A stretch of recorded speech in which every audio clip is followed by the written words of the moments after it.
Que o amor, a paz, a misericórdia e a graça de Deus esteja em todos os irmãos nesse momento. Eu gostaria de começar com uma oração. Amado Deus, Senhor de nossas vidas, Senhor que tudo pode, louvamos nesse momento, Senhor, o Teu nome, santificamos o Teu nome também em nossos corações, Senhor, agradecidos por essa oportunidade que o Senhor nos dá de estarmos compartilhando a Tua palavra. Rogo a Ti, Senhor, pela vida de cada irmão, que o Senhor possa estar protegendo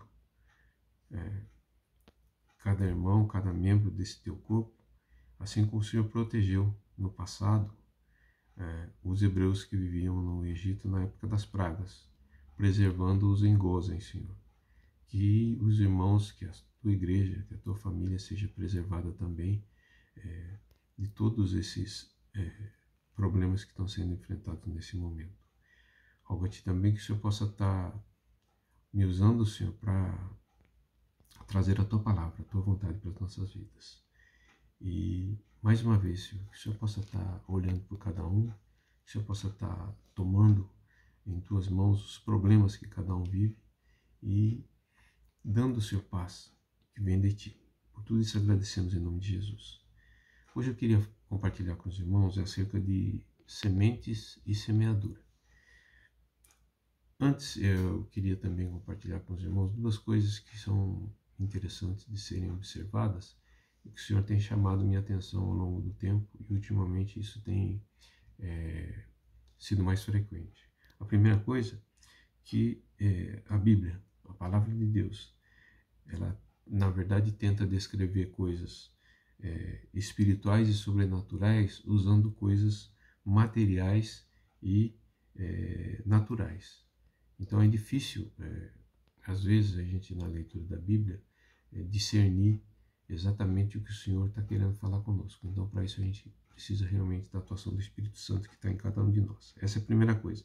A segunda é que a gente não pode pegar versículo bíblico e interpretar isoladamente. Lógico que existem alguns, como amar a todos, como a gente gostaria de ser amado, esses não tem discussão, mas tem outros que sim. Então, por exemplo, se a gente pega a expressão olho por olho e vai olhar na Bíblia, a gente vai ver em Êxodo 21, 24, Levítico 24, 20, Deuteronômio 19, 21, que a gente deve revidar tudo que o pessoal faz que a gente acha que é ruim pra gente, né? Mas em Mateus 5, 38, Jesus fala exatamente o contrário, sabe? Então, esse tipo de coisa deve ser lido com cuidado na Bíblia. E isso me faz lembrar, né, de uma coisa que a gente compartilha sempre com os irmãos, que a gente não deve esquecer que um texto tomado fora do contexto, ele sempre acaba virando um pretexto, né?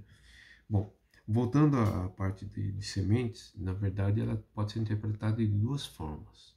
Tem a forma literal, que é a semente física, e tem a forma, vamos dizer assim, mais figurada, da palavra semente, que pode ter outras interpretações. Mas de qualquer forma, em ambos os casos, uma semente ela ela é útil somente quando gerada após a morte do fruto, né? Então, se a gente for olhar João 12, 24, fala assim: na verdade vos digo que se o grão de trigo caindo na terra não morrer, fica ele só, mas se morrer dá muito fruto, né? Isso é literal, é dessa forma.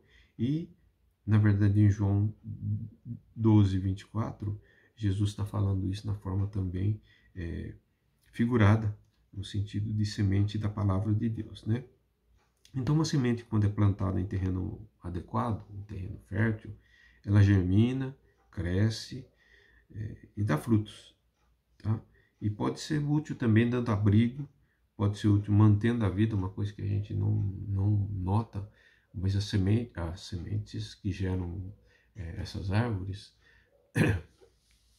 fazem com que essa árvore, por exemplo, transforme gás carbônico em oxigênio que a gente respira. Se não tivesse isso, a vida não seria possível nesse mundo, tá? Então são coisas que a gente não vê, são coisas invisíveis aos nossos olhos, mas que são essenciais para a nossa vida, né? Então, da mesma forma, quando se trata da nossa vida espiritual, a semente de Deus só germina em nós quando a gente mata o velho homem que existe na gente e nasce um novo homem, né? Como está em João 3,3, quando Nicodemos pergunta para Deus como é que pode nascer de novo, né? E aí Jesus responde para ele que é através da conversão, né? Nascer de novo da água e do Espírito, né? E eu queria falar também sobre semear, sobre o ato de semear, né? Quando se fala em semear, isso pode ser também interpretado, como eu falei, de duas formas, né? Na forma literal e na forma figurada, né? Na forma literal, se fala em semear, pode ser oferta de coisas materiais, de alguém que está precisando, e a gente atende essa necessidade dessa pessoa que está precisando de alguma coisa, né?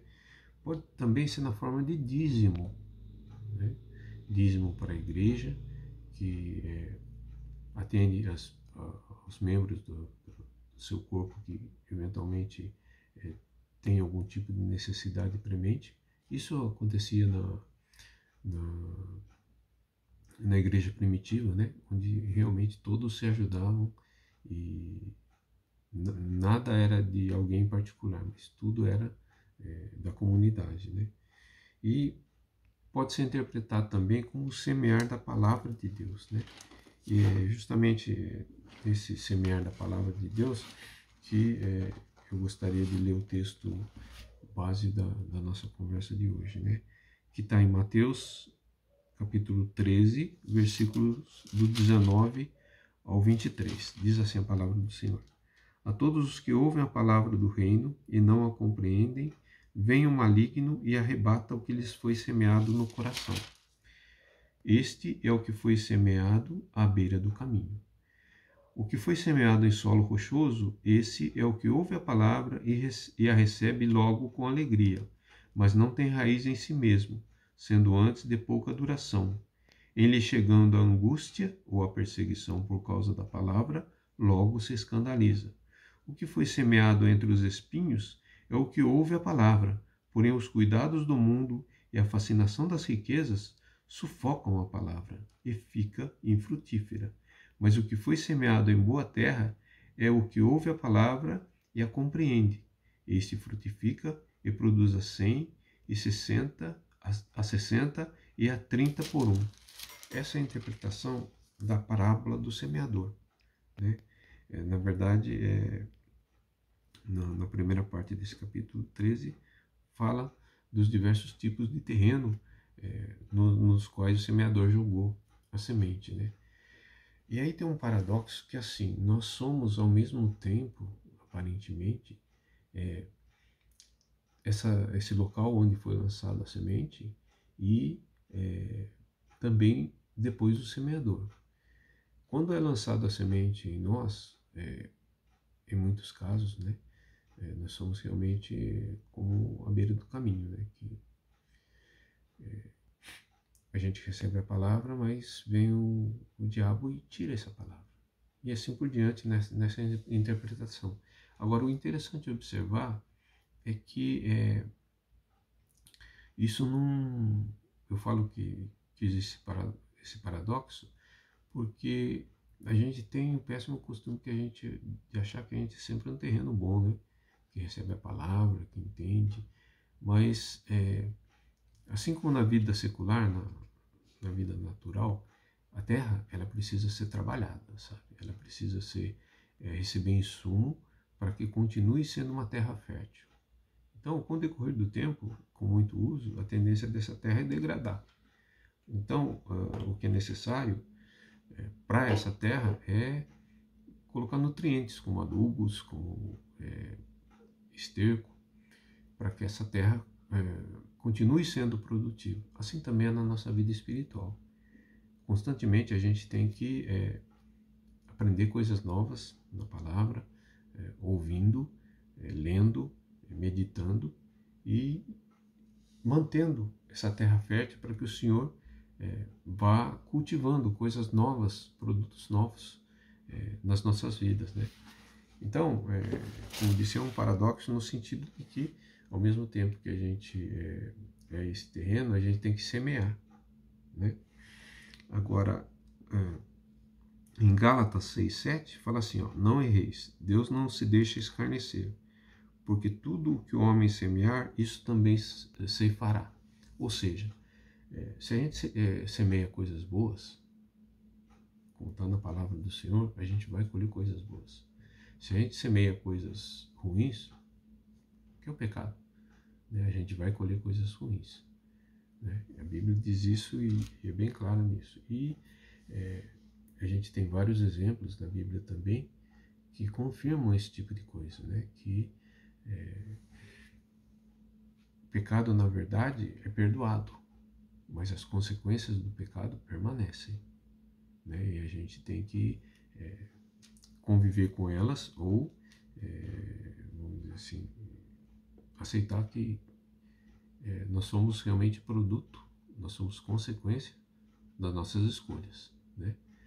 E a palavra de Deus diz que se a gente deixar com que Deus participe dessas nossas escolhas, nós vamos estar sempre fazendo boas escolhas, né? Então, na vida prática, por exemplo, se você planta cebola, você não vai colher tomate, né? Na vida espiritual é a mesma coisa. Se você semear coisas boas, né, você vai colher coisas boas. É do mesmo tipo de semente que você semear, né? Outra coisa é que o que se colhe é proporcional ao que se semeia. Aí, na verdade, é uma conversa específica sobre dízimo, que está em 2 Coríntios 9, né? Mas que se aplica também às coisas práticas, né? Que fala assim, 2 Coríntios 9, 6, diz assim, e digo isto, que o que semeia pouco, pouco também ceifará. E o que semeia em abundância, em abundância ceifará. Então, se a gente dissemina bastante a palavra de Deus, a gente vai colher frutos disso aí, né? E um negócio interessante que é bom a gente lembrar também, que é um ditado que diz assim, ó, pregue a palavra do Senhor e, se necessário, fale. É interessante, né? Como é que você vai pregar sem falar? A gente prega pelo nosso exemplo. Se você tem uma vida cristã verdadeira, uma vida cristã sadia, né, os que estão em volta de você vão ver como é que você vive. E você vai estar pregando a esse Cristo que você serve na forma que você vive. É lógico que sempre que puder você vai falar também.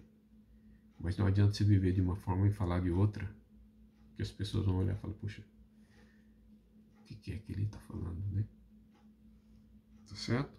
E outra coisa, que a Bíblia fala que o importante é a gente semear, é a gente disseminar a palavra.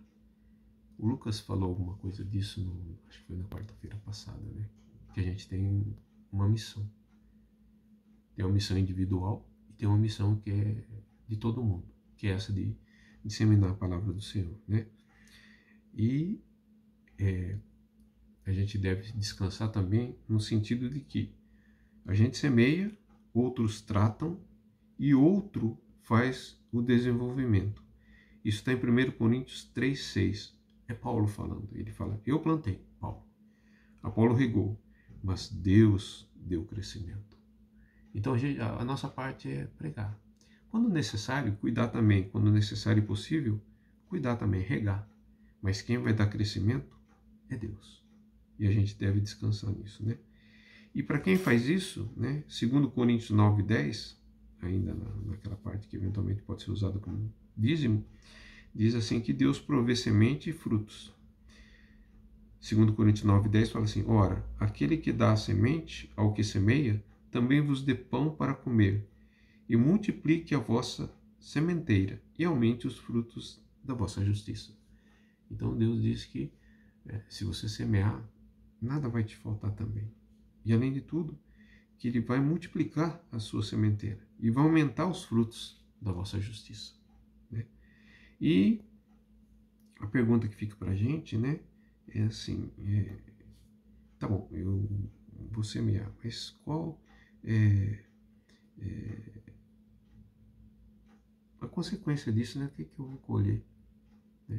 Então muita gente acha, e é comum isso, que todo mundo deve colher de uma forma igual. Não, Deus fala que não.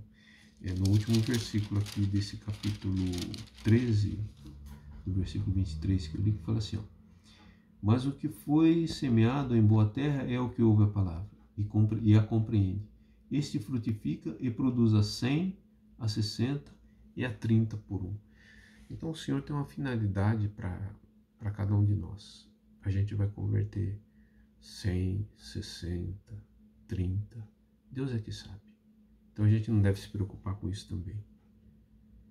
Se um produziu mais, outro produziu menos, né? E finalmente, por que ainda não houve a ceifa, né?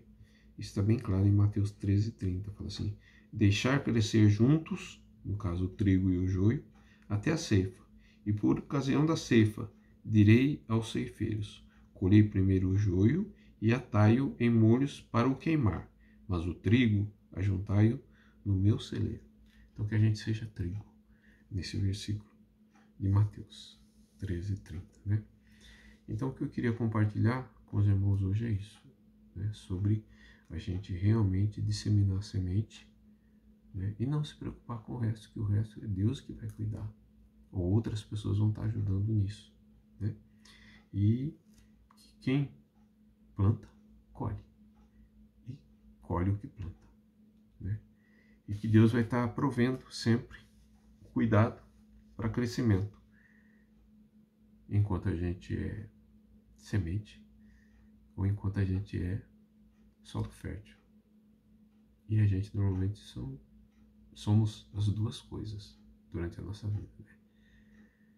Que Deus abençoe a todos e tenham um resto de semana abençoado, em nome de Jesus.